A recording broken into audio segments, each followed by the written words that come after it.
truth was just beginning. August 1942, the Solomon Sea. Dawn creeps over a restless horizon.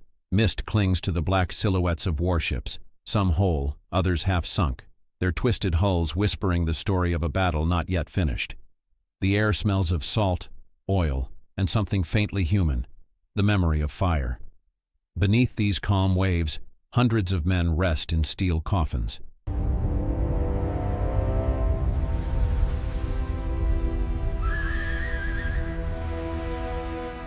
The sailors of two empires, bound forever in a graveyard the maps would later call Ironbottom Sound. Above them, gulls circle in silence, as if afraid to disturb what remains. The island ahead, Guadalcanal, lies still under a morning haze.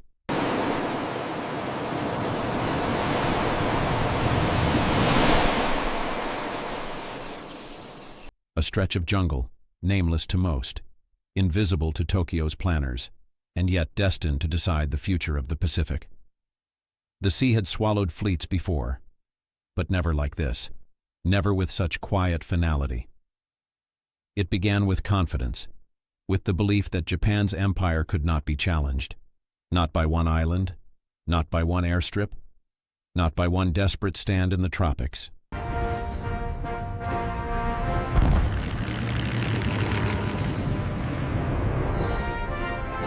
But history would prove otherwise, because before this silence came arrogance, and the belief that one island could never matter.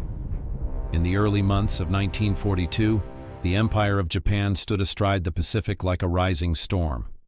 From Pearl Harbor to the shores of Burma, its flag advanced with frightening precision. Manila had fallen. Singapore, once called the Gibraltar of the East, surrendered after barely a week of siege. The British Navy had been humiliated, the Dutch East Indies were collapsing, and America's fleet nursed its wounds at Pearl Harbor. At the heart of this empire's brilliance stood one man, Admiral Isoroku Yamamoto. He was not a warlord drunk on conquest, but a strategist shaped by mathematics and restraint. He had studied in Harvard, served as naval attaché in Washington, and knew America's strength intimately. That knowledge terrified him. He once warned his government that Japan could run wild for 6 months, maybe a year, before the full industrial might of the United States would awaken. And yet, Japan's leaders pressed forward. The victories came too fast, too intoxicating to resist. Every island seized, every base captured, convinced Tokyo that Yamamoto's caution was misplaced.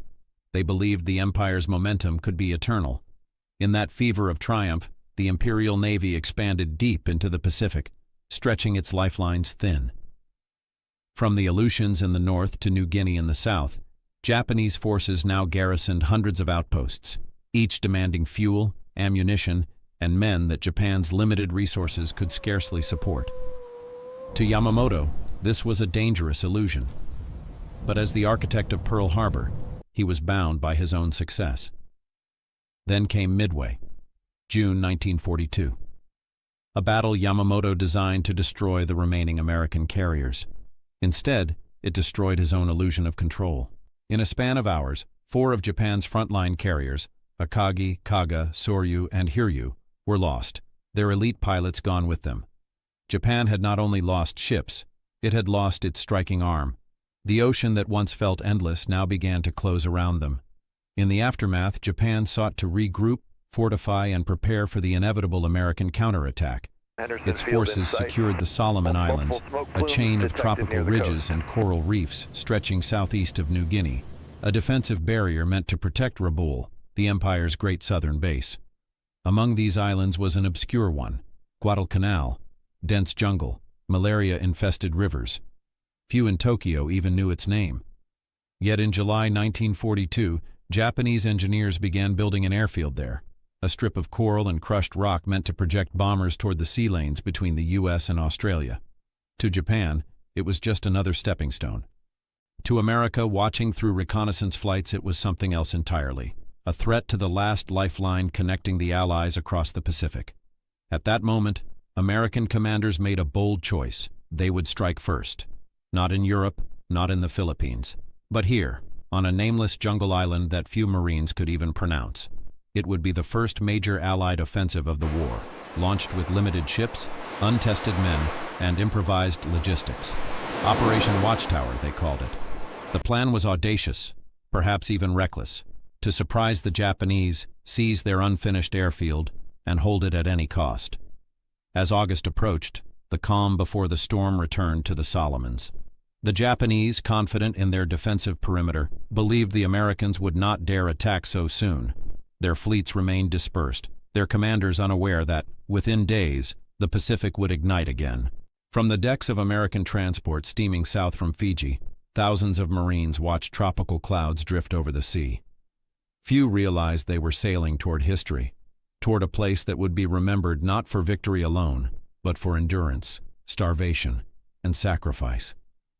The empire that thought itself untouchable was about to meet its first real test, and its most brilliant admiral, Isoroku Yamamoto, was about to learn that the Pacific, vast as it was, could still trap even the mightiest fleet. By the summer of 1942, the illusion of Japanese invincibility was beginning to crack. The shock of Midway still echoed across Tokyo's naval circles, a loss so devastating that it had to be concealed from the public. Yet outwardly, Japan's empire still stretched from Burma to the Gilbert Islands. Its soldiers sang of the 100 victories that would secure the Pacific for generations. But the United States was not sleeping. Factories in Detroit, Pittsburgh, and San Diego now roared day and night, turning steel and sweat into aircraft and carriers at a pace no empire could match. America's fleets were still small, but its momentum had shifted. Midway had proved that Japan could bleed. Now Guadalcanal would test how deeply. In Washington and Melbourne, Allied planners scanned reconnaissance photos of a new Japanese airstrip on Guadalcanal's northern coast. The island sat astride vital sea routes between the U.S. and Australia, the arteries of the Allied war effort in the Pacific. If Japan completed the airfield, its bombers could sever those lifelines and isolate Australia, cutting the Allies in half. To the American High Command, this could not be allowed. The newly formed 1st Marine Division, led by Major General Alexander Vandegrift, was ordered to strike, immediately, before the Japanese could fortify the site. It would be the first major amphibious invasion of the Pacific War. The codename, Operation Watchtower. Its objective, seize the half-built airfield on Guadalcanal, along with nearby Tulagi and Florida Islands. The mission was rushed, training incomplete, supplies limited, the maps outdated, but time was a luxury America could not afford. On August 7, 1942, the calm of the Solomons was broken by the thunder of naval gunfire. At dawn, gray shapes emerged from the mist, the invasion fleet of 82 ships under Vice Admiral Frank Jack Fletcher. Shells pounded the jungle as U.S. Marines poured into the surf. Within hours, they captured the nearly abandoned Japanese construction site. The engineers fled into the hills, leaving bulldozers and fuel drums scattered like relics of overconfidence. By nightfall, the Marines held the airstrip, a thin stretch of coral and mud that would soon be renamed Henderson Field, after a Marine pilot killed at Midway. For the first time since the war began, the Allies had seized ground from Japan. Yet even as American flags rose over the captured field, the threat beneath the waves was already stirring. Japanese reconnaissance spotted the invasion that same morning. At Rabaul, the Imperial Navy's Southern Command reacted with disbelief. How could the Americans strike here, so soon after Midway? To Admiral Gunichi Mikawa, commander of the 8th Fleet, it was an insult that demanded immediate retaliation. That night, his cruisers and destroyers cut through the sea like sharks, silent, disciplined, and deadly. They found the Allied covering force off Savo Island and, in less than an hour, tore it apart. 4 Allied cruisers went down, their burning hulks lighting the horizon red. It was one of the worst defeats in U.S. naval history. But Mikawa, fearing daylight air attack, withdrew before striking the vulnerable transport ships still unloading at Guadalcanal. The decision would haunt Japan forever. The Marines ashore survived, barely supplied, short on ammunition, and suddenly very, very alone. By the next morning, the Americans realized the cost of the night's disaster. Their fleet had retreated, their food and heavy equipment still on the beaches. For the men of the 1st Marine Division, Guadalcanal had become an island fortress, but one cut off from the world. And in Tokyo, the Japanese High Command finally recognized the danger. What had seemed a minor nuisance had now become a test of prestige, a battle they had to win. The unfinished airfield had turned into a symbol of defiance, and Yamamoto's navy would pour everything it had into taking it back. As the weeks passed, warships, bombers, and soldiers converged upon this forgotten patch of jungle. Neither side yet knew it, but the struggle for Guadalcanal would mark the beginning of Japan's long descent, a campaign where the sea itself would decide the fate of empires. The battle for Guadalcanal was not decided by one clash of fleets, but by attrition, a slow, grinding contest of endurance. Here, technology, tactics, and the human body itself were tested to their breaking points. 6 months of brutal struggle revealed the fragile balance between strategy and survival. To understand why this island mattered, one must see it from every angle: the human, the tactical, the technological, the invisible forces that decided the fate of fleets and men alike. The jungle did not favor either side. It devoured men indiscriminately. Under the thick canopy, heat and humidity created a living hell. Malaria buzzed in the air like a weapon of its own. Food rotted within days. Water turned to sludge. The Marines called it the Green Furnace. Men fought the terrain as much as the enemy. Their uniforms never dried, their boots filled with mud, their bodies with sores. Every night, tropical rain fell in sheets that drowned out the sound of artillery, but never the fear. The Japanese soldiers, trained to endure hardship, arrived expecting a swift victory. Instead, they found an island that consumed their strength before they even reached the front. Cut off from supplies, many starved. Rations dwindled to handfuls of rice or boiled leaves. They called Guadalcanal Starvation Island. American Marines fared little better. By the 3rd month, malaria had infected over half the division. Yet, despite fever and exhaustion, they held the airfield, the only strip of flat ground that could bring in help from beyond the sea. For them, survival itself became victory. Guadalcanal turned soldiers into ghosts long before they died. Eyes sunken, faces hollow, they fought not for glory, but to see another sunrise. In that sense, it was less a campaign, and more a test of what men could endure when the world narrowed to jungle and fear. The Japanese Navy entered the battle with supreme confidence in one thing: night fighting. For decades they had trained under the cover of darkness, perfecting torpedo tactics that outclassed every navy in the world. At Savo Island and Tassafaronga, these tactics worked. Allied ships exploded without warning, sunk by the deadly Type 93 Long Lance torpedo, whose reach was unmatched. But what the Japanese could not master was sustainment. Their victories at night could not overcome the daylight dominance of American aircraft. Every dawn, Henderson Field came alive. Dive bombers and fighters roaring into the sky, striking at Japanese convoys before they could reach the island. Yamamoto's admirals underestimated the strategic value of logistics. They believed courage could compensate for fuel shortages, that precision could replace replacement parts.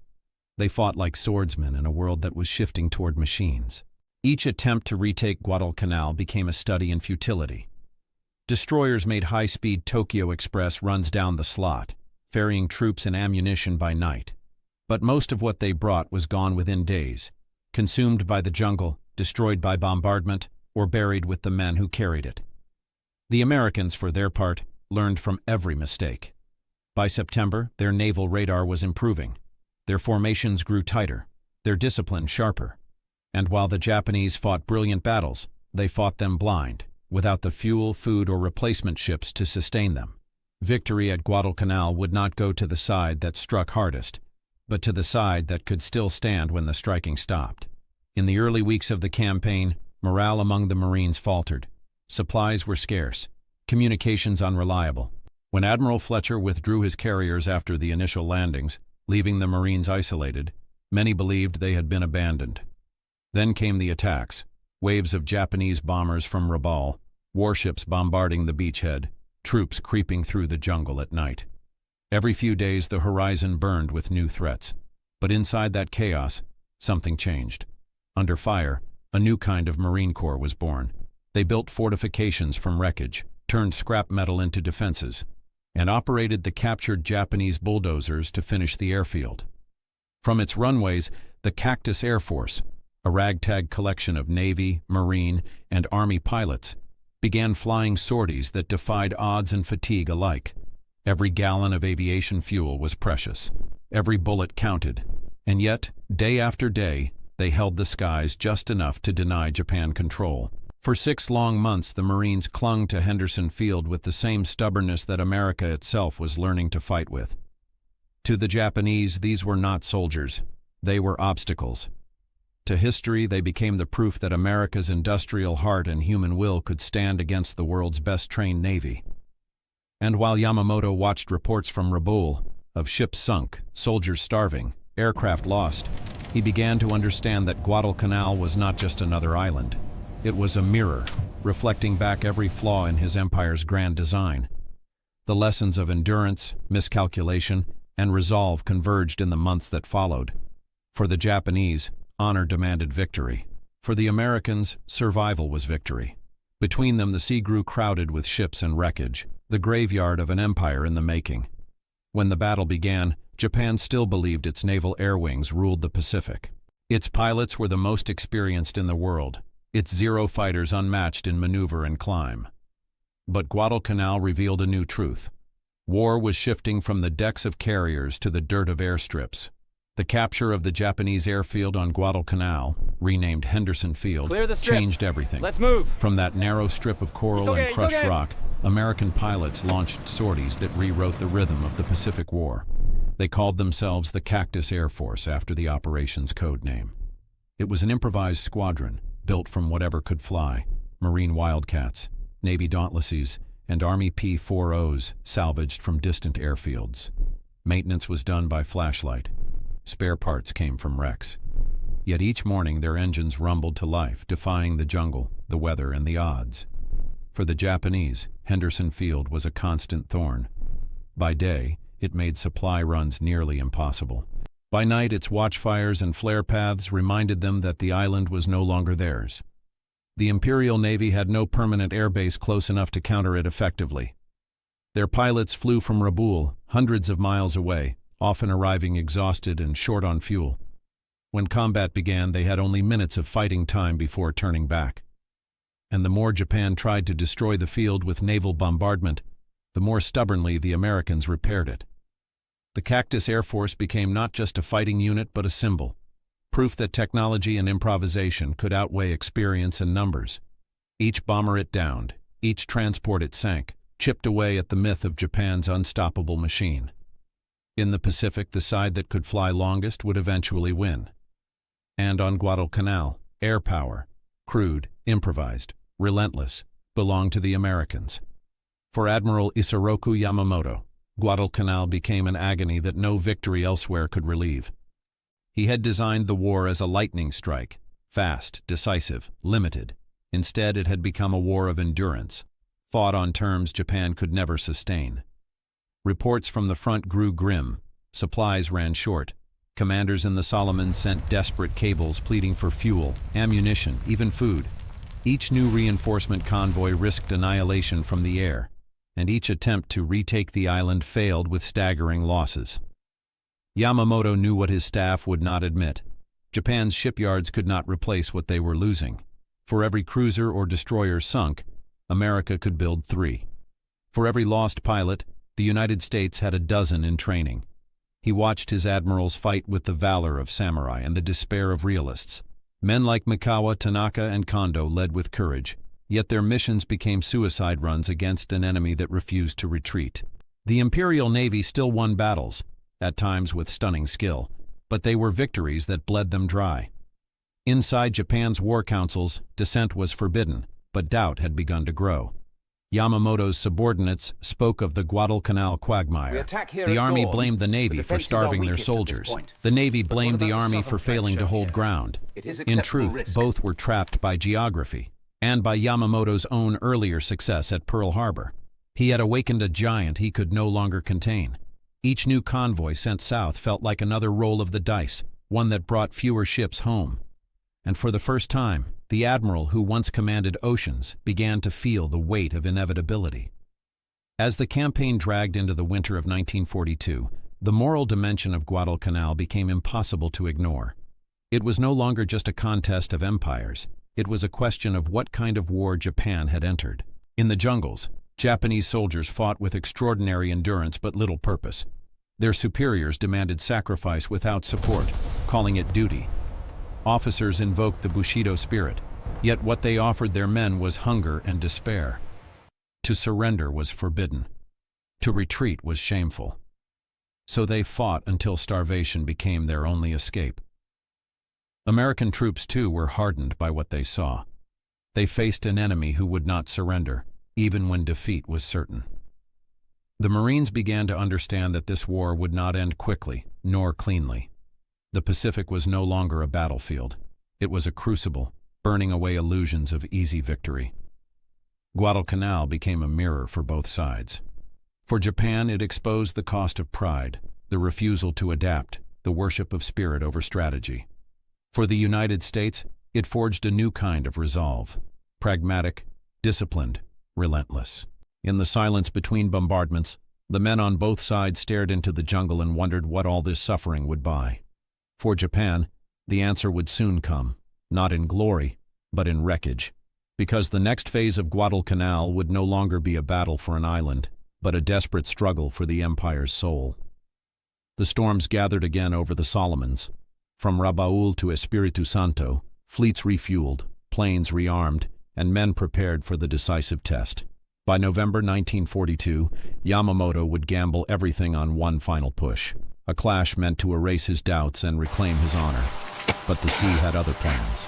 By early November 1942, the struggle for Guadalcanal had reached its breaking point.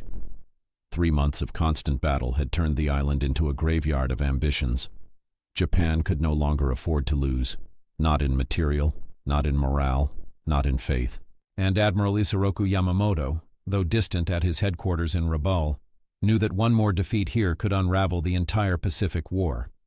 So, he gambled everything. The plan was bold, to launch a massive naval assault to crush Henderson Field once and for all. It would involve nearly every remaining major ship Japan could muster in the South Pacific. Battleships, cruisers, destroyers, and transport convoys loaded with troops, all converging on Guadalcanal. If successful, Japan would retake the airfield, annihilate the Marines, and reclaim its perimeter of dominance. At the heart of the plan was Vice Admiral Hiroaki Abe, commanding the battleships Hiei and Kirishima. His task? Bombard the airfield at night, clearing the way for transports to land reinforcements at dawn.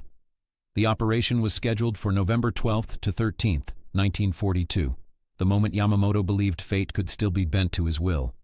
But fate in the Pacific had a habit of turning quietly. The Japanese task force approached under cover of darkness, their engines throttled low, their guns ready. They expected an easy run. The Americans, they believed, had been worn down, their fleet crippled by months of attrition. But off the northern coast of Guadalcanal, a small U.S. force, cruisers and destroyers under Rear Admiral Daniel Callahan, stood in their path. Shortly after midnight, radar screens aboard the American ships flickered with the telltale blips of approaching vessels. Moments later, the jungle night erupted into chaos. At point-blank range, both fleets collided, not in grand maneuvers, but in brutal, chaotic combat. Searchlights pierced the blackness. Tracers streaked across the water. Ships fired at silhouettes, often not knowing friend from foe. The battle quickly devolved into what one sailor later called a barroom brawl with the lights out. The Japanese battleship Hiei opened fire, her 14-inch guns ripping into the cruiser Atlanta. American destroyers counterattacked, their torpedoes churning through the waves. Within minutes, ships on both sides were burning, their crews fighting fire and water at once. The range was so close that some guns could not depress low enough to hit their targets. Shells skipped across the surface, tearing through decks and bodies alike. In the confusion, Admiral Callahan's flagship San Francisco struck Hiei with a barrage that crippled her steering and killed her captain.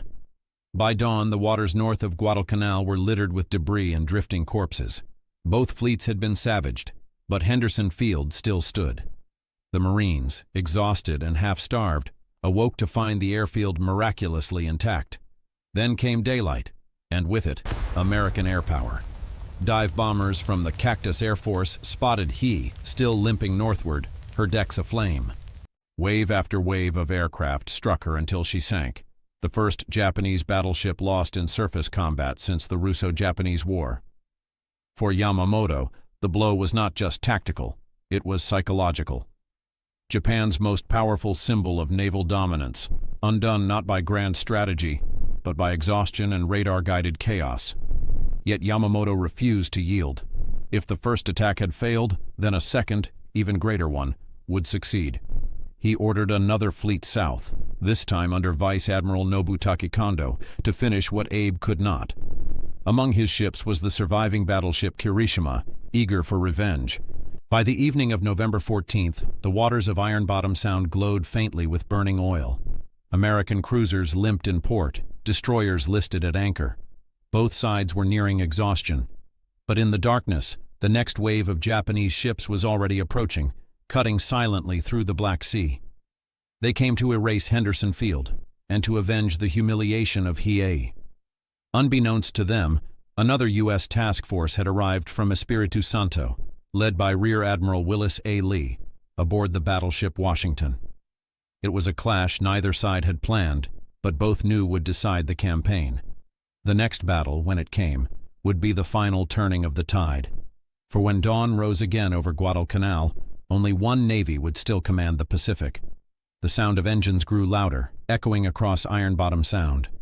Another night was about to begin, darker, deadlier, and more decisive than the last.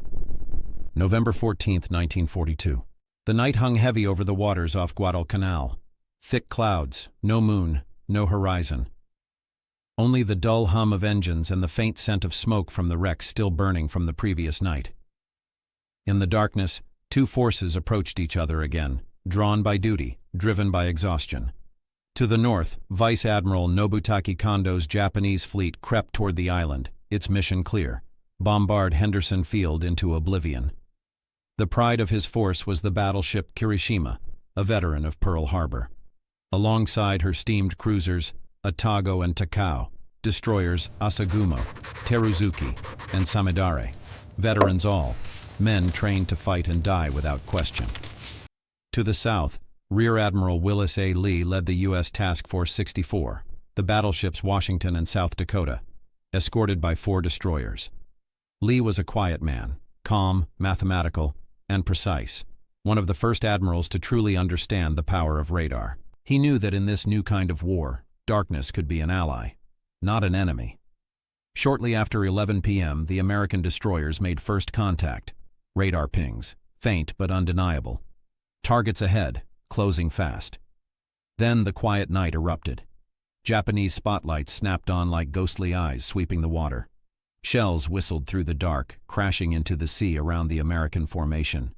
Within minutes, the destroyers Walk and Benham were hit, flames rising from their decks, men leaping into the oil-slicked sea.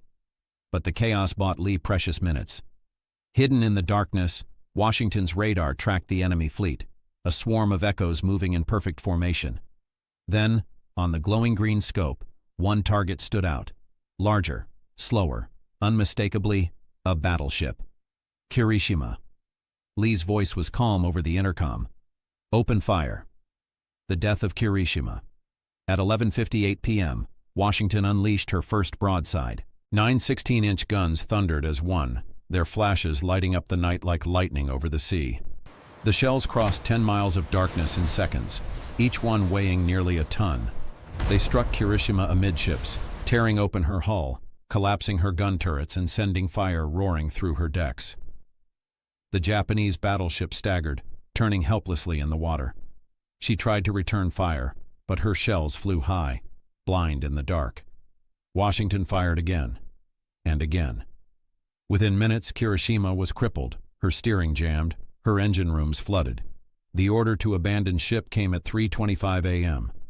She rolled onto her side and slipped beneath the waves, taking over 200 sailors with her. The U.S. battleship South Dakota had also taken heavy hits, electrical failures, fires, and dozens of dead. But the battle was over. Guadalcanal, though still bleeding, would remain in American hands.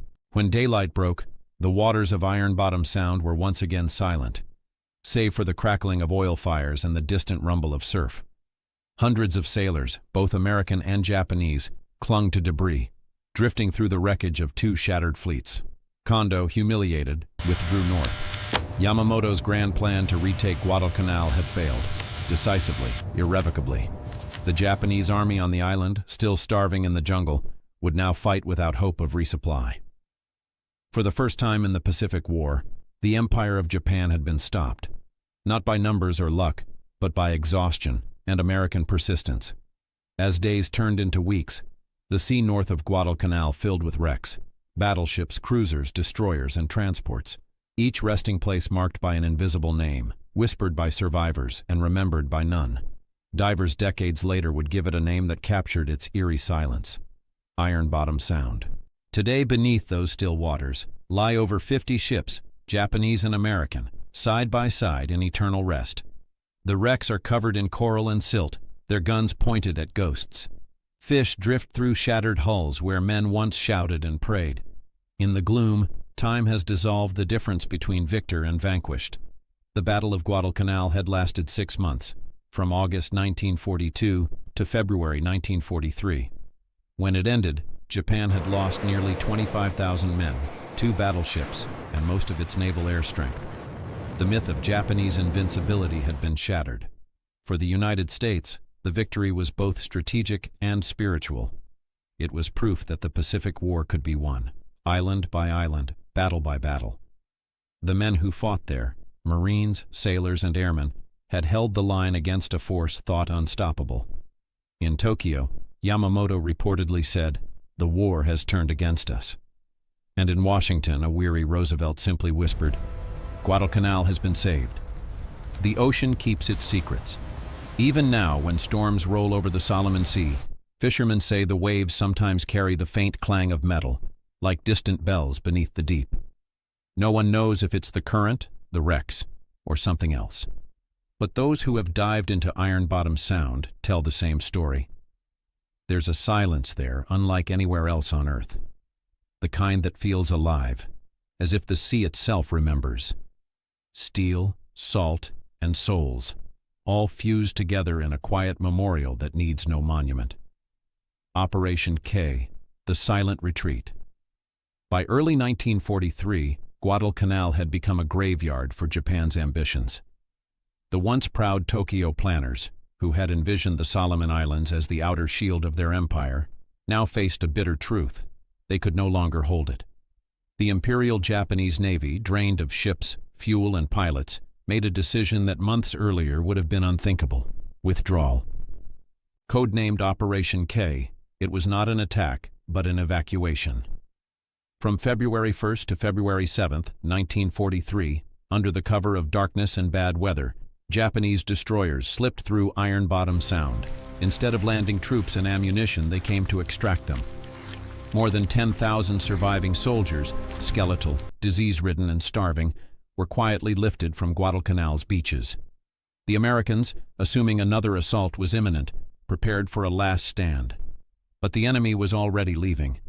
When U.S. patrols advanced inland on February 9th, they found nothing but abandoned camps, fires still smoldering, rifles rusting in the mud, and Japanese flags half buried in the sand.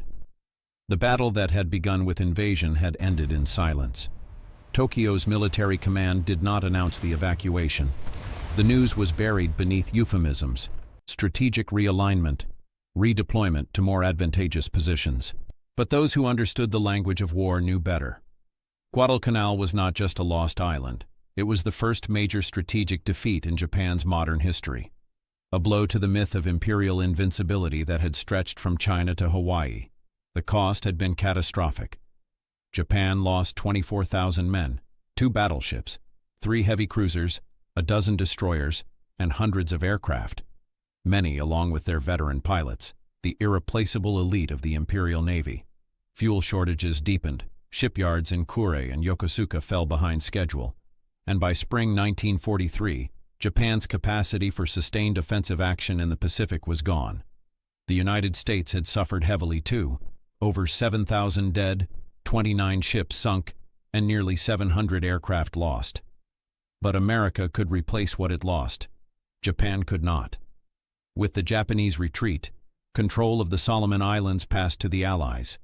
From Henderson Field, American bombers could now reach deep into the Pacific, striking enemy bases in the Bismarck Archipelago and Rabaul, once considered impregnable.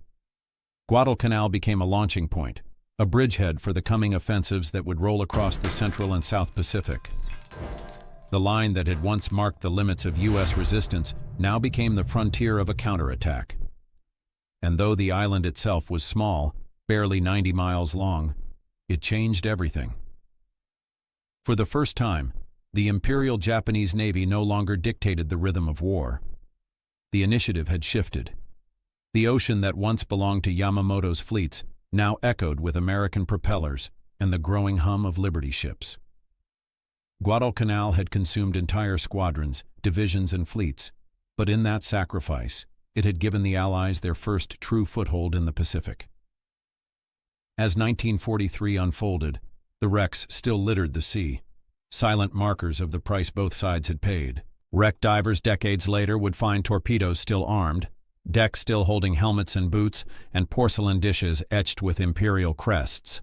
Each twisted hull told the same story: how pride turned to desperation, how strategy collapsed under attrition, and how an island once dismissed as irrelevant had reshaped the Pacific War. And as February faded into March, the last echoes of gunfire died away, leaving behind not victory celebrations, but weary relief. The Empire of Japan had lost its first great battle at sea, and though the war would rage on for years, the tide had quietly, irreversibly turned. In the months following the withdrawal, the mood in Tokyo's war councils turned grim. The loss of Guadalcanal could not be disguised, not even behind the euphemisms of strategic realignment. Privately, senior officers spoke of it as the beginning of the end. Look, the sun is Within rising. the Imperial Navy, blame quietly spread. Some accused Admiral Isoroku Yamamoto, the architect of Japan's early triumphs, of overextending the empire's reach. Others faulted the army for refusing to reinforce Guadalcanal in time. But beneath the arguments lay a deeper truth.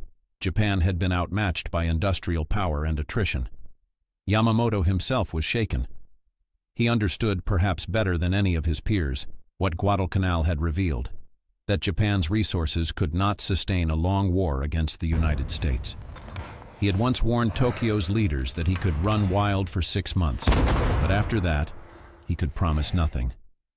Now those 6 months had passed, and the reckoning had come. By April 1943, Yamamoto's influence had begun to wane. He left for an inspection tour of the South Pacific, a journey that would end in tragedy when his aircraft was intercepted and shot down by US P-38s over Bougainville. His death marked not only the loss of Japan's most capable strategist, but also the end of its offensive spirit. In Washington and Pearl Harbor, the lessons of Guadalcanal were immediate and profound. The United States had entered the Pacific War unprepared, still haunted by the memory of Pearl Harbor.